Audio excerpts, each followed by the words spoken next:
What's poppin'? ABC Family, now known as Freeform, unfortunately, was a cauldron of culture where the powers that be cooked up some real nice gumbo through which the casual television watcher to the tube connoisseur could enjoy some good old-fashioned family programming. I don't know about you, but I'd say that's easy as ABC. But more than anything, ABC Family was the most wonderful thing in the world for a middle schooler. Let's dive into the mind of a younger Zachy and explain just what I mean. Picture this, it's a cold day, snow on the ground, I'm coming home from school. I get off my bus and I walk up my driveway, which is slippery because of the snow and the ice and the cold weather, and I slip and I hurt myself, and everybody on the bus makes fun of me. But you know what? I don't care because nothing can stop me. I go inside and I prime that microwave for a real hardcore culinary experience. I pop in some jalapeno or jalapeno poppers and some Totino's pizza rolls. Then I head to the pantry and pick up some chips because there's nothing like a good old combination of Totino's and Tostitos. After what seems like a generation of waiting, that 2-minute timer on the microwave just pops off and I'm ready to grab that food and rock and roll. I get into the living room and I plop my plump ass on that sofa and then I think, oh shoot, I forgot a beverage. I head to the fridge, open it, lemonade, that's it. After scuffling around the cabinets a little bit just to find that perfect glass for me to pour that jacuzzi-sized portion of lemonade into, it's time. Actually, I'm just in time. Turn on that TV, flip over to ABC Family, and off we go. 8 Simple Rules starts in. We're rocking and rolling, people.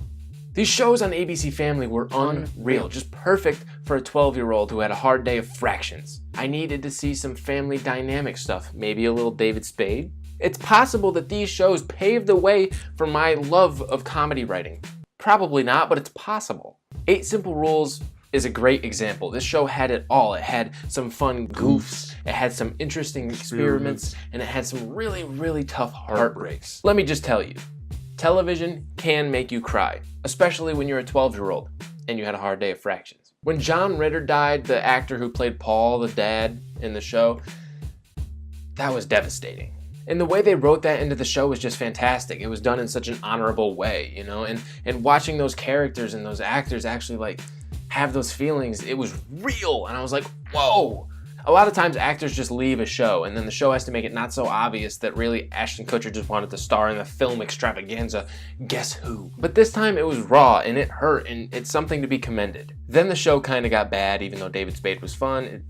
Respect to the program nonetheless. Then there was Grounded for Life, another show that really had everything going for it. It had this guy, I can't remember what his name is, but he was the dad, and the dynamic between the family was just so funny. It was a great partner to 8 Simple Rules, and it really tied together the programming on the channel. That was the show I watched after I finished my food, and I had a little bit of a food baby. Don't worry, food babies are not real, and I was 12, so lay off. Then it was time for Still Standing. Guys, do you know what this is?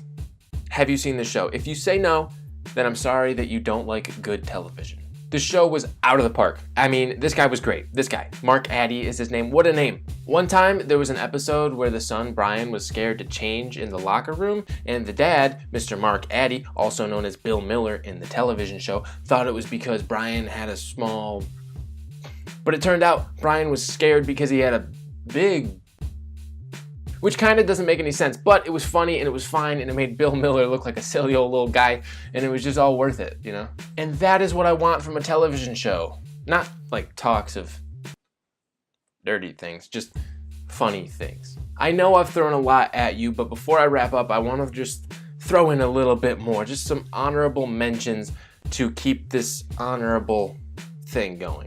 Reba was a show on ABC Family that lived there for a little bit. It still might be on there. I don't know. I haven't turned into channel whatever it is in a very long time. But that show kind of sucked. Not my taste. My Wife and Kids, on the other hand, yes. I love that show. I won't get into it too much, but that show came on around the same time my parents came home, and I didn't really get to ever watch it because I had to go have my second dinner of the day, you know what I mean? So when I did watch it, it was like, wow. Then it was chilling on Nick at Night for a little while back, and I got to watch every episode. But let me tell you one thing.